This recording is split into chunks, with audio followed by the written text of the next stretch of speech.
Y hoy tenemos el privilegio de continuar con nuestro estudio de 1 de Samuel, capítulo 11. 1 de Samuel, capítulo 11.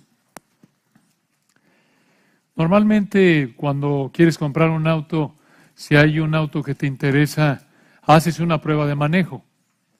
Llegas con el que te vende el auto, él te explica las ventajas del auto, qué tan potente es el motor, cuánta gasolina gasta, o si es híbrido o eléctrico, para amortiguar el golpe del precio. Te dice, no, ahorras un dineral de gasolina, te describe lo seguro que es el auto, lo cómodo que es, ves el auto, te subes, y si te interesa, sea seminuevo o nuevo, en algún punto haces una prueba de manejo. Te subes, lo prendes, le das una vuelta para probar algo de cómo funciona el auto. Digamos que eso es lo que el Señor hizo con Saúl aquí en 1 de Samuel capítulo 11. Recordarán que el domingo pasado vimos que en 1 de Samuel 10 el Señor estableció a Saúl como el primer rey de Israel.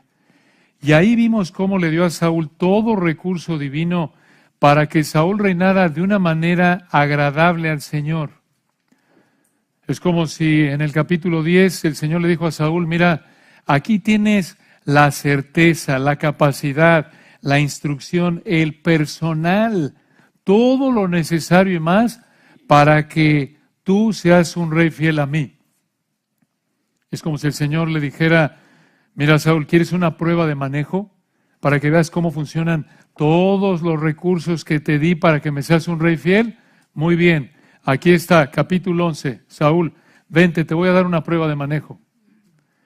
Te voy a enseñar cómo funciona mi poder en ti como rey, cómo funciona el poder de mi espíritu en ti como rey para capacitarte a ti, para que tú seas un rey fiel y para que entonces tú, Saúl, y mi pueblo Israel, al ver cómo funciona mi poder en ti, aquí en el capítulo 11, vean que realmente te he dado todo lo que necesitas para que me seas un rey obediente. Ese es el capítulo 11. Una probada del poder del Espíritu bendito, santo del Señor, para mostrarle a Saúl, primordialmente, y en segundo lugar a Israel, de cómo operaba esa capacidad que le dio en el capítulo 10 para cumplir con su responsabilidad como rey. Entonces, 1 de Samuel 11 refuerza lo que vimos en el capítulo 10, que el Señor le había dado a Saúl todo lo que necesitaba para reinar de manera obediente al Señor para bendición de Saúl y también de Israel. Entonces, la capacidad para reinar que el Señor le dio al rey Saúl no recuerda, como cerramos en nuestro último estudio la semana pasada, nos recuerda esa capacidad que el Señor le dio al rey Saúl para reinar, nos recuerda la capacidad que el Señor le da al Señor Jesucristo para reinar. Y ustedes recuerdan ese texto de Isaías 11:2, en ese texto hermoso de Isaías 11:2, así lo describe el Espíritu de Dios, y reposará sobre él, sobre el Señor Jesucristo, el Espíritu de Jehová, Espíritu de sabiduría y de inteligencia, Espíritu de consejo y de poder, Espíritu de conocimiento y de temor de Jehová. Pero el rey Saúl hizo todo lo opuesto de lo que el Rey de Reyes, el Señor Jesucristo, hará al reinar en el reino milenial y eterno futuros. Porque el rey Saúl, teniendo todo lo necesario para honrar a Dios como rey, el rey Saúl desobedeció. Y por ello, el Padre no tuvo complacencia en él, como dice 1 de Samuel 15:22. Pero el Señor Jesucristo obedeció perfectamente al Padre cuando estuvo aquí en la tierra. Y por ello el Padre tuvo complacencia en él. Y por esto el Padre dijo, este es mi Hijo amado, en quien tengo complacencia. En Mateo 3:17. Y vean cómo el Señor le dio una prueba a Saúl de cómo operaban los recursos que le dio. Aquí en 1 de Samuel 11 encontramos 3 etapas de la confrontación con Ahaz que te dan una prueba de poder divino. 3 etapas de la confrontación con Ahaz que te dan una prueba de poder divino. En primer lugar, vemos el desafío de Naas en los versículos 1 al 4. En segundo lugar, la derrota de Naas, 5 al 11. Y en tercer lugar, la celebración por Naas, 12 al 15. El desafío de Naas, la derrota de Naas, la celebración por Naas, 3 etapas de la confrontación con Naas que te dan una prueba de poder divino. Vean la primera, versículos 1 al 4, el desafío de Naas. El desafío de Naas. Vean la palabra de Dios ahí en el versículo 1. Primero de Samuel 11:1 dice: después subió Naas amonita. Una pausa ahí. ¿Quién fue este señor? Este fue el rey de los amonitas, como dice primero de Samuel 12:12. Por lo que vemos ahí en primero de Samuel 12:12, Naas había estado guiando a los amonitas y los había estado guiando a atacar 2 tribus israelitas que vivían en esa área. Esas 2 tribus fueron la tribu de Gad y la tribu de Rubén. Y aquí en 1 de Samuel 11:1, no Rubén Pidal, que quede claro, no atacaron a los Pidal. La tribu de Gad y la tribu de Rubén. Y aquí en 1 de Samuel 11:1, Naas busca dar su golpe final contra estas tribus y por eso los atacó. Vean el versículo 1. Después subió Naas amonita y acampó contra Jabes de Galad. Jabes de Galad era una ciudad que estaba a la orilla derecha u oriental del río Jordán, hacia abajo de otra ciudad llamada Bet-sean. Ahora, vean ahí que dice el texto, acampó.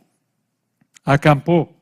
No quiere decir que salió de paseo, de camping, a acampar. Vean de nuevo el versículo 1. Después subió Naas amonita y acampó contra Jabes de Galad. ¿Qué quiere decir esto? En esa época las ciudades estaban rodeadas de muros para protegerlas de invasores como Naas, digamos paredes muy grandes. ¿Recuerdan Jericó? Los muros de Jericó. Y lo que pasó aquí es que los habitantes de Galad se habrían metido a la ciudad, se habrían replegado, se habrían metido a su ciudad, habrían cerrado las puertas. Y lo que acostumbraban a hacer en esa época, en una situación así, era hacer lo que hizo aquí Naas. Naas, el invasor, traía su ejército, acampaba fuera de la ciudad. ¿Para qué? ¿Para qué hacían esto de acampar afuera de la ciudad? Si la ciudad estaba amurallada y cerrada. Hacían esto para forzar a la ciudad a rendirse. ¿Cómo hacían esto? Porque al estar acampados afuera, la gente de la ciudad no podía salir por comida ni agua y por lo tanto el ejército de Naas habría presionado a los de esta ciudad a rendirse porque llegaría un punto en el que se les acabaría la comida y morirían de hambre. Ahora ya sabes qué hacer la próxima vez que tu hijo desobedezca y se encierre en su recámara. Pone su recámara en estado de sitio y acampas contra tu hijo. Te sientas afuera de su recámara y en el pasillo y no te mueves, no lo dejas salir por comida hasta que se rinde el canalla. No se hagan ideas de crianza de hijos, hermanos, es una broma. Ahora, ¿por qué hizo esto Naas en este momento?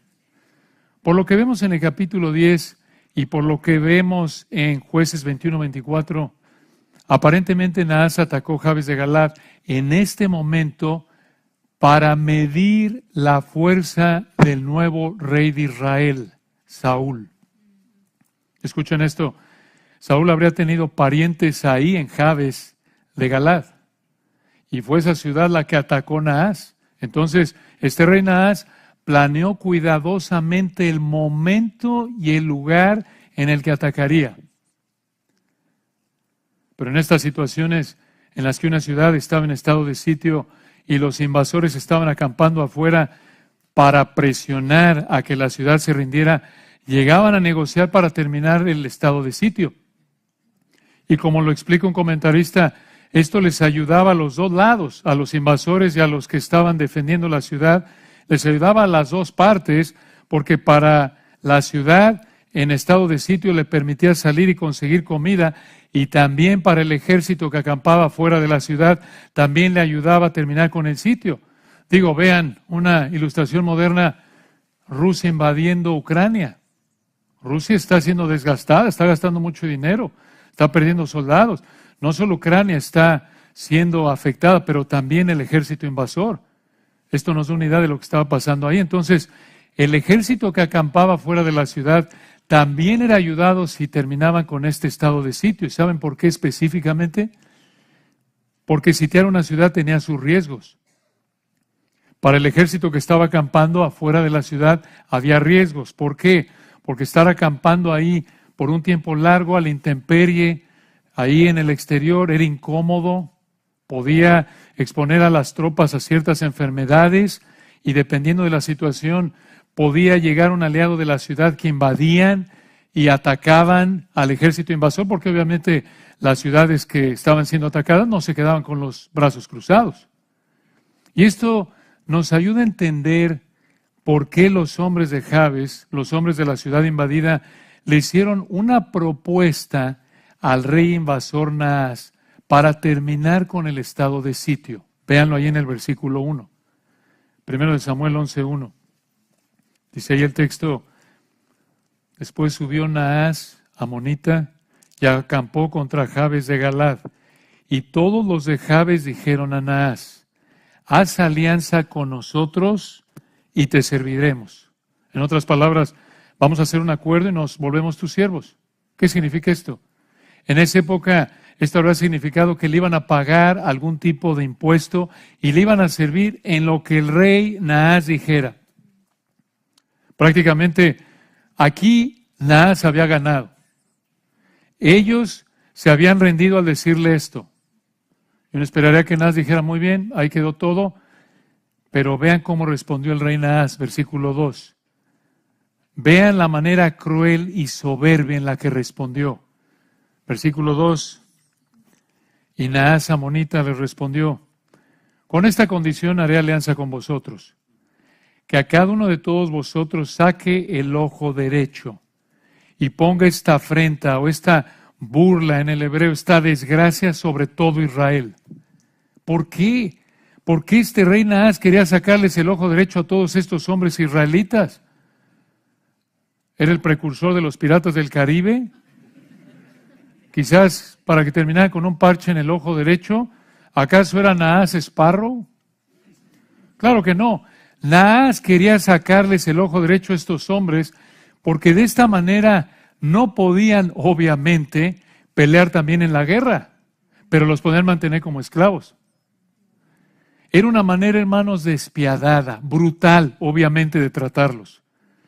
Y en ese entonces, esto de sacar los ojos era algo que acostumbraban a hacer los reyes a los prisioneros de guerra. Por ejemplo, recordarán que los filisteos le sacaron los ojos a Sansón en Jueces 16, ¿se acuerdan? Los babilonios también le sacaron los ojos a Sedequías en 2 de Reyes 25. Entonces, en el versículo 2, el rey Naas les dijo a estos hombres israelitas: estoy dispuesto a hacer una alianza con ustedes siempre y cuando le saque el ojo derecho a cada uno de ustedes. Y vean cómo respondieron, versículo 3. Primero de Samuel 11:3.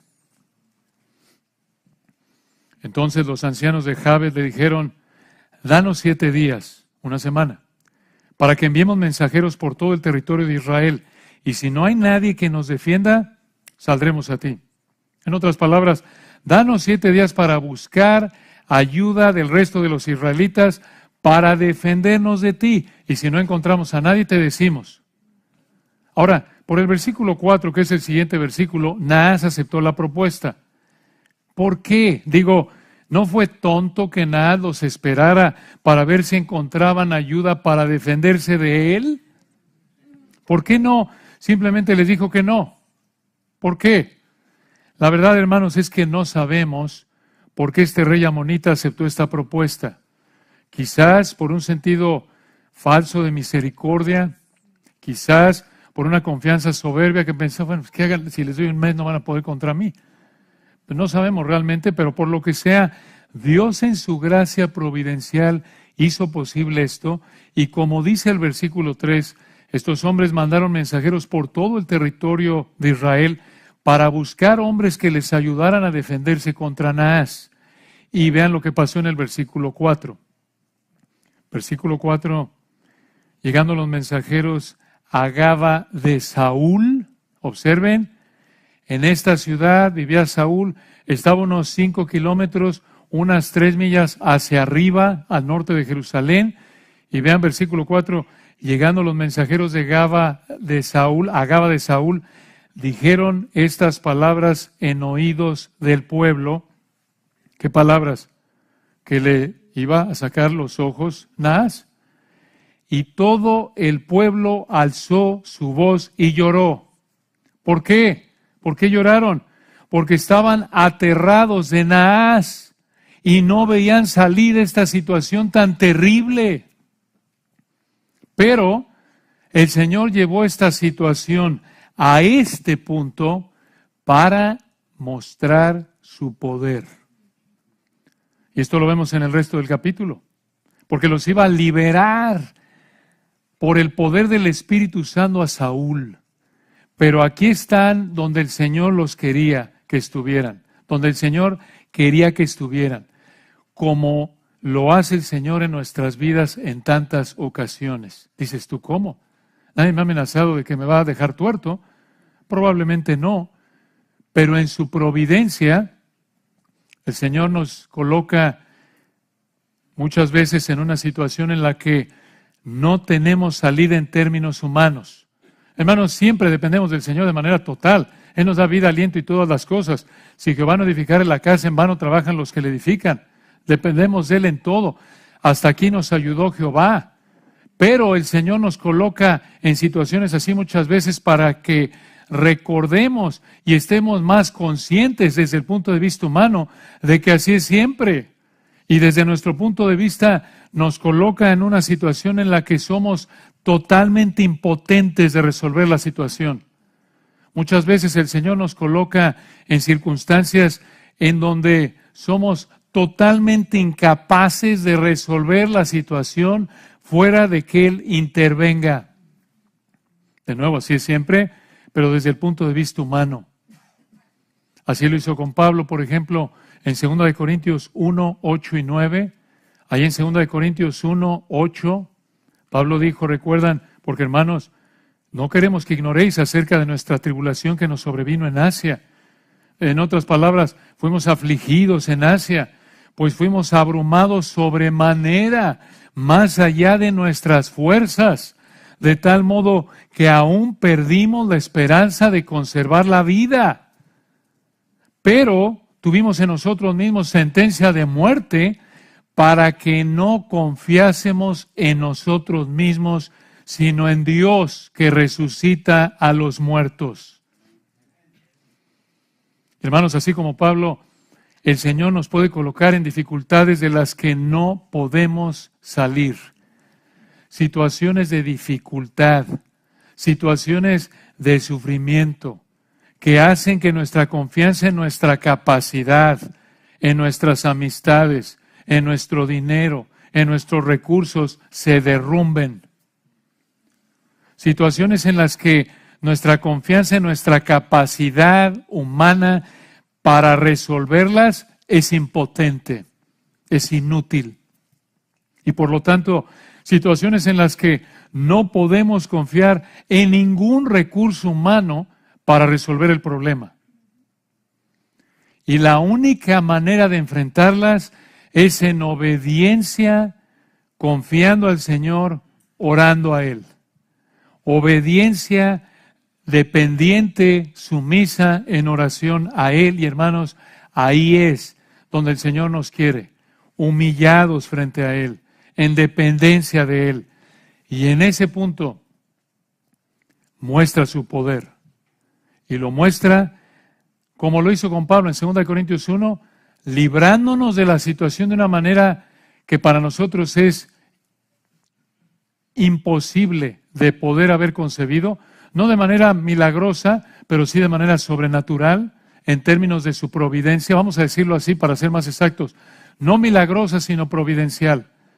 Dios lo puede hacer, nos coloca en situaciones donde en términos humanos no vemos salida y el Señor nos humilla a través de esto y conforme a su gracia soberana hay ocasiones en las que 2 Corintios 1, como Pablo, nos saca de ahí de una manera que no esperábamos, o también nos llega a dejar en esa situación, como Pablo en 2 Corintios 12, con el aguijón de la carne, para mostrarnos igual su poder a través de la gracia, la capacidad que nos da para enfrentar la situación.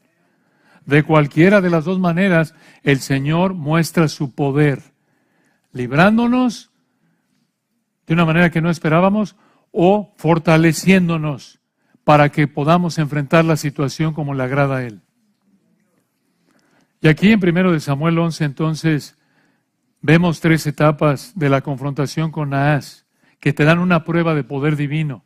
Ya vimos en primer lugar el desafío de Naas, y ahora vean en segundo lugar la derrota de Naas. La derrota de Naas. Desafío versículos 1 al 4, vean el desafío. El desafío versículos 1 al 4 y vean la derrota, versículos 5 al 11.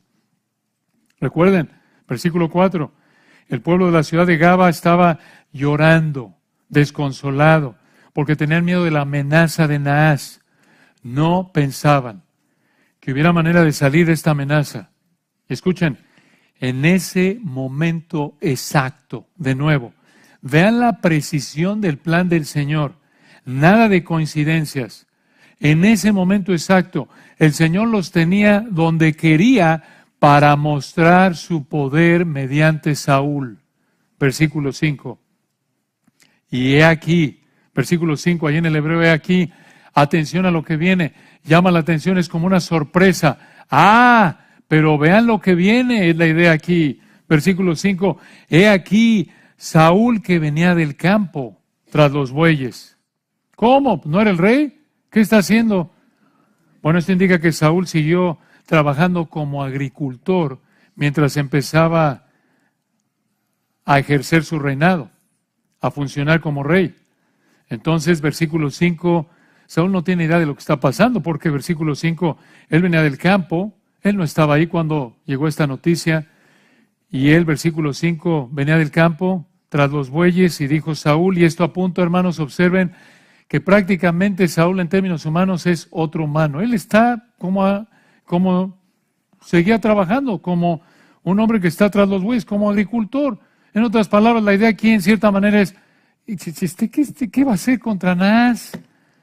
Un general, un comandante que los tiene bajo amenaza, un soldado profesional, por así decirlo, que tiene bajo sitio la ciudad y los tiene amenazados, ya prácticamente los derrotó.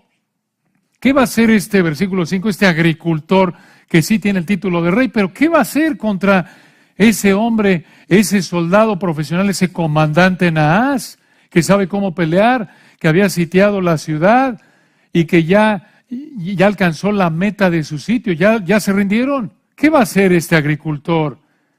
Otra vez vean la impotencia humana y vean cómo el poder de Dios opera en medio de esta situación. Versículo 5, y dijo Saúl, ¿qué tiene el pueblo que llora? Y le contaron las palabras de los hombres de Jabes, la amenaza de que los iban a dejar tuertos. Versículo 6, al oír Saúl estas palabras, vean esto, el Espíritu de Dios vino sobre él con poder, y él se encendió en ira en gran manera.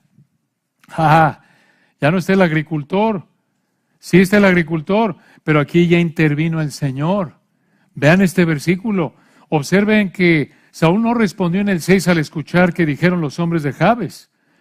Al oír Saúl estas palabras, no, observen, el Espíritu de Dios vino sobre él con poder, esto es, lo capacitó aquí para producir un enojo santo, que él se encendió en ira en gran manera, y responder al desafío de los hombres de Jabes. Este es Dios interviniendo. Pero hermanos, aquí hay un punto importante. Ahí en el versículo 6 vean la frase, el Espíritu de Dios. Espíritu de Dios. Escuchen esto. De Génesis a Segundo de Reyes encontramos a 5 hombres sobre los que vino el Espíritu de Jehová. No de Dios, sino de Jehová. Los 5 hombres sobre los que vino el Espíritu de Jehová, como lo señaló alguien, son, entre Génesis y Segundo de Reyes, son Otoniel, Gedeón, Jefté, Sansón y David. Otoniel, Gedeón, Jefté, Sansón y David. Otoniel, Gedeón, Jefté, Sansón y David, nada más para que no se me olvide, ya me confundí si estaba contando bien. Otoniel, Gedeón, Jefté, Sansón y David, entre Génesis y Segundo de Reyes. Sobre estos 5 hombres dice el texto que vino el Espíritu de Jehová.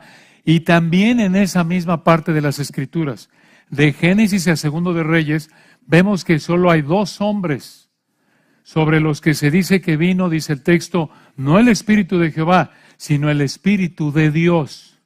Y hermanos, recuerden, el Espíritu Santo no usa palabras nada más, porque bueno, vamos a ponerle aquí Jehová, Dios, no importa, ya para variarle. No, hermanos, la mente perfecta de Dios escoge cada palabra en el lugar que quiere, con una razón, un propósito específico, en un orden específico. Y aquí hay algo importante. Escuchen, los 2 hombres en esa porción de Génesis a Segundo de Reyes, sobre los que dice el texto bíblico que vino, no el Espíritu de Jehová, sino el Espíritu de Dios, son uno, Balaam. Balaam, falso profeta, en Números 24:2. Lo estudiamos, recuerdan, con Josías en 2 de Pedro hace unas semanas. Balaam, el falso profeta, en Números 24:2, y el otro es Saúl. Aquí lo tienen. Saúl, 1 de Samuel 11:6, al oír Saúl estas palabras, el Espíritu de Dios vino sobre él. ¿Por qué la diferencia? ¿Por qué razón es que el Espíritu Santo hizo esta diferencia? ¿Acaso el Espíritu de Dios no es el mismo que el Espíritu de Jehová? Por supuesto. Pero el Espíritu Santo aquí hace una diferencia al usar la frase Espíritu de Dios y Espíritu de Jehová al venir sobre estos hombres. Escuchen, con Balaam y con Saúl dice que vino el Espíritu de Dios, no el Espíritu de Jehová. ¿Por qué de esos 7 hombres solo con Balaam y Saúl dice que vino el Espíritu de Dios y no el Espíritu de Jehová? Aparentemente fue para mostrar que ni Balaam ni Saúl tuvieron una relación de pacto con Jehová como los otros 5 israelitas. Y como lo veremos, si el Señor quiere, dentro de a partir de las 2 semanas, a partir de 1 Samuel 13, aunque ya vemos destellos de esto en el capítulo 9, realmente Saúl no fue creyente. Y aquí hay otro indicio de eso. Ahora, decimos esto porque recuerden que el nombre de Jehová es el nombre de pacto de Dios. Jehová traduce Yahweh, del hebreo Yahweh. La frase Espíritu de Jehová entonces señala que este es el Espíritu de aquel que tiene un pacto con Israel, el Espíritu de Jehová, del que tiene una relación de pacto con Israel. Entonces, el versículo 6 no quiere decir que el Espíritu Santo hizo nacer de nuevo a Saúl. No quiere decir que lo convirtió en un creyente genuino, no. El Espíritu Santo vino sobre Saúl únicamente aquí para usarlo en esta situación específica, con el propósito de guiar a Israel en la batalla contra el rey Naas y su ejército amonita. Entonces, vean aquí el poder del Señor que toma este agricultor. Todo mundo está en una situación aquí en el texto, versículo 4. Todo mundo del versículo 4, todo el pueblo alzó su voz y lloró. He aquí que Saúl, que venía del campo tras los bueyes. ¿Qué esperas? ¿El superhéroe ya llegó? ¿Tras los bueyes? No puede hacer nada contra un general, contra un rey profesional, por así decirlo, un soldado profesional del calibre de Naas. Pero versículo 6, el Espíritu de Dios vino sobre él con poder. Y continuó el versículo 6, y él se encendió en ira en gran manera. Y debido a la capacidad que el Espíritu Santo le dio aquí a Saúl en el versículo 6, vean la determinación con la que actúa en el 7. Versículo 7. Y tomando un par de bueyes, los cortó en trozos y los envió por todo el territorio de Israel por medio de mensajeros. Algo parecido a lo que hizo el levita, ¿recuerdan? En Jueces 19:29. Y diciendo en el 7, así se hará con los bueyes del que no saliera en pos de Saúl y en pos de Samuel. Esto es, el que no siguiera a Saúl y a Samuel. ¿Por qué hizo esto? ¿De cortar 2 bueyes en pedazos y mandar los pedazos por todo Israel? Porque era una manera de decir que el Señor les haría esto a sus bueyes, como dice el versículo 7, si ellos no seguían a Saúl y a Samuel. La misma idea de Génesis capítulo 15.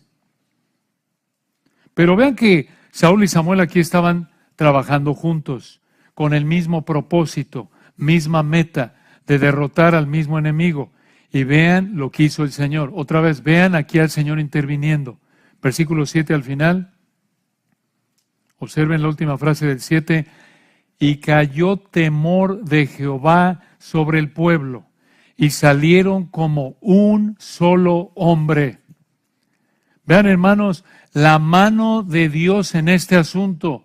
Solo el Señor, solo Yahweh, solo el Señor Jesucristo puede mover a un grupo de personas en una dirección, en unidad. Así lo vemos en Romanos 15, 5 y 6 aplicado a la iglesia. Solo el Señor puede hacer que una iglesia vaya en la misma dirección, en unidad. Cualquier iglesia local. Y en el caso de la iglesia, solo esto es posible cuando todos están pensando igual, como dice Primera de Corintios 1:10. Todos tienen las mismas prioridades. Todos tienen el mismo enemigo. Y escuchen, eso solo es posible cuando todos entienden correctamente la palabra de Dios y se someten a esa enseñanza correcta de la palabra de Dios.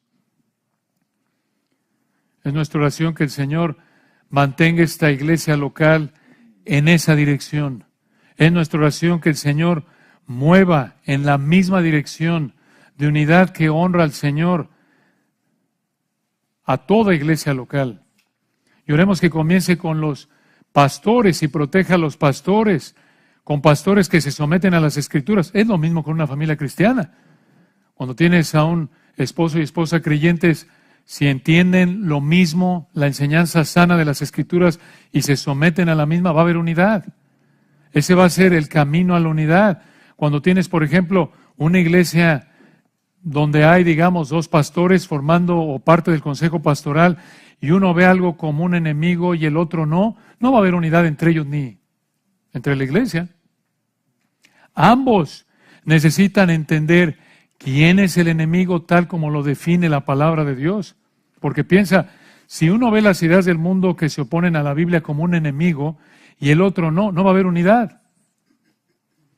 En resumen, como lo vemos en Romanos capítulos 14 y 15, para tener unidad por la obra del Espíritu Santo, tenemos que obedecer los mandatos de las Escrituras y ceder en áreas que son de gusto, de preferencia, de opinión. Tener la actitud de Cristo, como dice ahí en Romanos 15 también, que no se agradó a sí mismo. Una actitud de abnegación en ese contexto. Por ejemplo, Dios manda que no robes, pero Dios no manda que comas pupusas. No robamos porque Dios lo manda. Si quieres una pupusa, te la comes. Si no la quieres, no te la comes. ¿Verdad? Pero si tú quieres tu pupusa y alguien más no te enojas con él porque no quiso la pupusa y pecó. Es que pecó porque no quiso pupusa. No mantienes tu amor, tu apoyo, tu servicio desinteresado, coma o no pupusas el hermano. Porque es un asunto de gusto, de opinión, no de mandato divino. Él se la pierde, sí, pero no está pecando. Ahora, en el caso de Saúl y Samuel, aquí estaban unidos contra el mismo enemigo. Y al final del versículo 7, observen de nuevo, cayó temor de Jehová sobre el pueblo y salieron como un solo hombre. Y vean lo que hizo el Señor, hermanos. Vean el efecto del versículo 7. Versículo 8. Vean el tamaño de este ejército que Dios levantó en el 8. Y los contó en Besec, cerca de Siquem y de Jabes de Galad. Los contó, este es el ejército que está en Besec. Y vean el 8. Los contó en Besec y fueron los hijos de Israel 300,000 y 30,000 los hombres de Judá. Aquí separándolos entre Israel y Judá, pero este es toda la nación completa. Este fue un ejército de buen tamaño. Ahora sí ya estaban listos para los catorrazos contra los de Naas. Versículo 9. Y respondieron a los mensajeros que habían venido. Así diréis a los de Jabes de Galad. Mañana al calentar el sol seréis librados. Y vinieron los mensajeros y lo anunciaron a los de Jabes, los cuales se alegraron. Y en el 10, los de Jabes dijeron a los enemigos, mañana saldremos a vosotros. para que hagáis con nosotros todo lo que bien os pareciere. Ahora, esta noticia probablemente causó que los enemigos no se prepararan para pelear. Observen, no mintieron, fueron sabios. Y esto, versículo 11, habría facilitado el ataque del 11. Versículo 11, vean de nuevo, detrás de esto está la capacidad del Espíritu Santo que Dios le dio a Saúl. Lo sabemos, ya lo dijimos, porque en el 6 el Espíritu de Dios vino sobre él con poder. Recuerden, vean lo que está enfatizando el Espíritu de Dios. Versículo 4, todo el pueblo alzó su voz y lloró. No había uno capaz y valiente que dijera, yo le entro, yo les digo cómo. Y de hecho, versículo 5, el rey no andaba más que viniendo del campo tras los bueyes. ¿Quién lo va a hacer? El Espíritu de Dios. Versículo 7, que vino sobre él con poder. Y vean los efectos de esa capacidad que Dios le dio a Saúl. Versículo 11, aconteció que al día siguiente dispuso Saúl al pueblo en 3 compañías y entraron en medio del campamento a la vigilia de la mañana, entre las 2 y 6 de la madrugada. 2 y 6 de la mañana. E hirieron a los amonitas hasta que el día calentó, y los que quedaron fueron dispersos, de tal manera que no quedaron 2 de ellos juntos. Vean ustedes, hermanos, este fue un ataque sorpresa, simultáneo, que arrasó con los amonitas. Vean la capacidad de Saúl. Dice, ¿de dónde salió? ¿Fue una academia militar? ¿Qué academia militar? Si versículo 5, venía del campo tras los bueyes. ¿Recuerdan? Era tan torpe que no pudo encontrar las asnas de su papá en el capítulo 9. Esto otra vez muestra que versículo 6, esto fue solo porque el Espíritu de Dios vino sobre él como con poder. Este es el resultado, versículo 11, esta estrategia militar tan inteligente, por así decirlo, brillante y de hecho exitosa, fue como resultado del poder y la gracia del Señor. Específicamente, versículo 6, por el Espíritu de Dios que vino sobre Saúl con poder. Y de nuevo, hermanos, fue el poder y la gracia del Señor lo que llevó esta victoria sobre Anás y su ejército. Vean qué probada de poder le dio el Señor a Saúl. Qué prueba para demostrarle a Saúl e Israel el poder del Espíritu que tenía a su disposición para reinar fielmente. Era para que Saúl dijera, hombre, qué barbaridad, sin problema. Ya estamos. Y si hubiera estado en una prueba de manejo de auto, compro el auto. En este caso, obvio, no era prueba de manejo literal, pero le dio una probada. Saúl podía con esto haber dicho, hombre, sí, el Señor me ha dado esa capacidad. Ve nada más lo que pasó. Y esto lleva a la tercera y última etapa de la confrontación con Ahaz, que te dan una prueba de poder divino. Entonces, ya vimos el desafío de Ahaz, la derrota de Ahaz, y ahora viene en tercer lugar finalmente la celebración por Ahaz, o la celebración debido a Ahaz, versículos 12 al 15. Después de que el rey Saúl, ahí en el 11, lideró a Israel para derrotar a los invasores amonitas, versículo 12, el pueblo, vean lo que pasó, el pueblo entonces dijo a Samuel, el profeta, ¿quiénes son los que decían, ¿ha de reinar Saúl sobre nosotros? Danos esos hombres y los mataremos. ¿Qué pasó aquí? ¿No que muy contentos? Ya quieren matarse unos a otros. ¿Por qué? Porque recuerdan que estos hombres que decían en el 12, dice aquí, ¿ha de reinar Saúl sobre nosotros? Fueron los rebeldes que vimos la semana pasada en 1 Samuel 10:27. Y aquí en 1 Samuel 11:12, aparentemente el pueblo estaba animado porque Saúl los llevó a la victoria y su celo por Saúl los llevó a querer matar a los rebeldes. Pero vean cómo respondió Saúl, versículo 13. Y Saúl dijo, no morirá hoy ninguno, porque hoy Jehová ha dado salvación en Israel. Saúl aquí demostró compasión hacia esos hombres rebeldes y reconoció que Dios les había dado la victoria. Ahora escuchen, Por el versículo 6, parece que esta compasión y humildad fue el resultado de la capacitación en ese momento del Espíritu de Dios. Pero también hay que reconocer que es posible que Saúl aquí hizo esto, de perdonarle la vida a estos rebeldes, siguiendo una costumbre antigua de la época. Dices tú, ¿cómo? Bueno, hay escritos antiguos que indican que en esa época habían reyes que cuando iniciaban su reinado le perdonaban castigos y deudas a criminales y deudores. Es posible que Saúl siguió esa costumbre tipo, primeros 100 días del presidente y firma sus edictos, ¿no? O en otras naciones que tienen ciertas costumbres en cuanto acaban de asumir el poder, llegar a la presidencia. Pero realmente no estamos seguros de por qué Saúl actuó así. Y de nuevo tenemos que ser honestos con el texto. Hay muchas cosas que no conocemos, particularmente en un texto como este de narrativa, donde hay varios asuntos históricos que hasta donde podemos investigar no sabemos.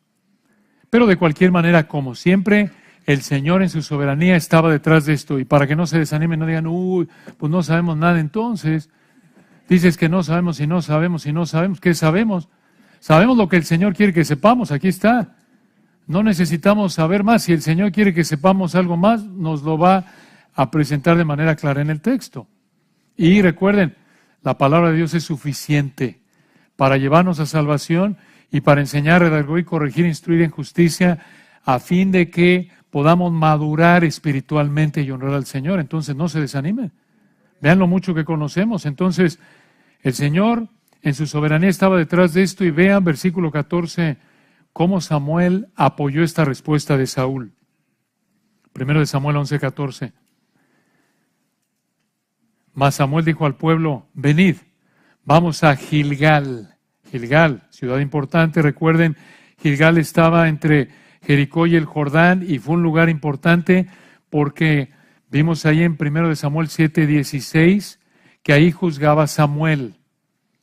Y vean de nuevo en el versículo 14, mas Samuel dijo al pueblo, venid, vamos a Gilgal, para que renovemos allí el reino. Esto significa que Saúl será confirmado como rey. Era importante que fuera Gilgal, porque en cierta manera Gilgal era como la capital administrativa, porque ahí es donde ejercía Samuel sus funciones como juez. Ahora, ¿por qué? ¿Por qué decir esto al final del 14? ¿Para que renovemos allí el reino? Esto se refiere para que Saúl sea confirmado como rey. ¿Pero por qué dice eso? ¿Qué pasó en este capítulo? Saúl lideró a Israel en su victoria sobre los amonitas. Entonces, hermanos, recuerden, el Señor le acaba de dar una muestra a Saúl en primer lugar, a Israel en segundo lugar, que realmente el Señor había escogido y capacitado a Saúl como rey. Prueba de eso, ¿quién fue el líder que derrotó a la amenaza amonita que nadie podía enfrentar? Nadie la podía enfrentar. Versículo 4, todo el pueblo alzó su voz y lloró, en el sentido ahí de la gente que había en esa ciudad, pero esto representa que era imposible entonces, como ya lo dijimos, humanamente, que enfrentaran a Naas, que superaran esa situación. Y entonces el Señor en este capítulo le ha mostrado a Saúl, mira Saúl, aquí está, confirmado, esta es una probadita. Has sido escogido y capacitado por mí. Si tú eres fiel, no vas a tener problemas. Si tú eres fiel, Israel y tú van a disfrutar de la bendición de honrarme en primer lugar.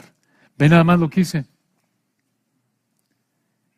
Y aquí viene una ceremonia de coronación, versículo 15. Realmente empieza en el versículo 15 y sigue hasta el capítulo siguiente, el capítulo 12. Si quieren ver cómo les fue en la pachanga, tienen que regresar la semana que entra, si Dios quiere. Pero por ahora vean, nos presenta la fiesta aquí en el versículo 15. 1 Samuel 11:15. Y fue todo el pueblo a Gilgal, e invistieron allí a Saúl. Y escuchen esto, por rey delante de Jehová en Gilgal.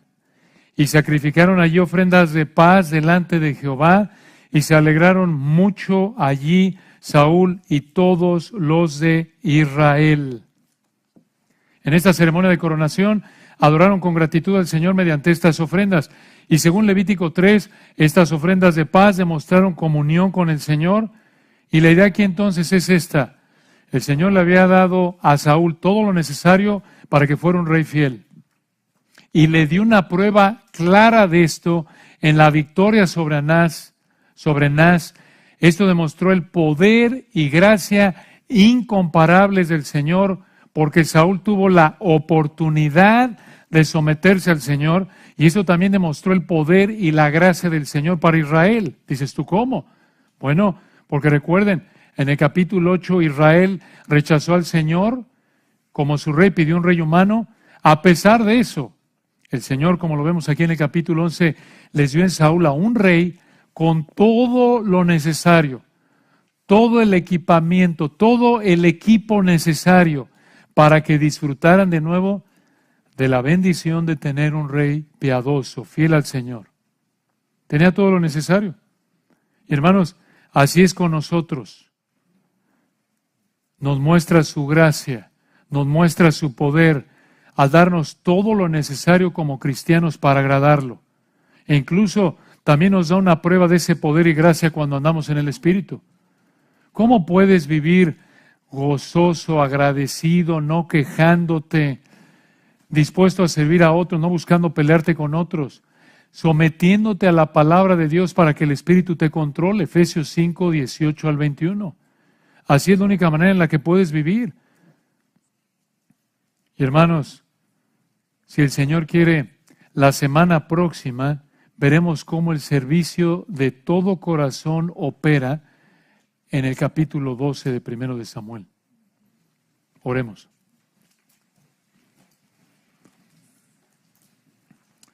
Padre, te agradecemos por este texto hermoso de 1 de Samuel 11. Gracias, Señor, por este ejemplo tan claro, tan alentador, tan hermoso de ver el poder del Espíritu de Dios, incluso a través de un incrédulo. Te damos la gloria, reconocemos que así es con nosotros, aunque nosotros viviendo en otra época en la que ya tu Espíritu no opera de esa manera, pero sí opera al regenerarnos. También regeneraba en el Antiguo Testamento, pero no opera ahora, como lo hemos estudiado, como operó en el caso de Saúl. Pero ahora, Señor, a través de tu Espíritu nos has dado vida nueva. Tu Espíritu vive en nosotros. Podemos andar en el Espíritu y no satisfacer los deseos de la carne. Gracias por ese poder que disfrutamos. Gracias porque incluso en situaciones en las que nos colocas desde el punto de vista humano sin la capacidad de resolverlas, tú muestras tu poder dándonos una salida que no esperábamos o dándonos la gracia para enfrentar la situación. Te alabamos por eso y oramos porque si alguien en esta mañana no te conoce, tengas misericordia y le hagas entender que es un pecador que para entrar al cielo necesita ser igual de perfecto que tú, y si no es igual de perfecto que tú, como ningún ser humano lo es, fuera del Dios hombre Cristo, merece el castigo eterno en el infierno por su pecado, por no ser igual de perfecto que tú. Y la única perfección que aceptas es la perfección del amado Señor Jesucristo. Haz de entender esa persona, si hay alguien aquí que no te conoce, que solo a través de los méritos de Cristo, solo a través de su muerte, de su vida, de su resurrección, es que tú nos puedes, a través de la fe en Él, en base a sus méritos, tratar como si hubiéramos vivido su vida perfecta y perdonarnos del pecado y el infierno que merecemos. Que entiendan tu amor, Señor, los que no te conocen y vengan a ti en arrepentimiento y fe. Gracias por esta mañana, por este regalo de gracia que nos diste de estar juntos a través del Señor Jesucristo. Amén.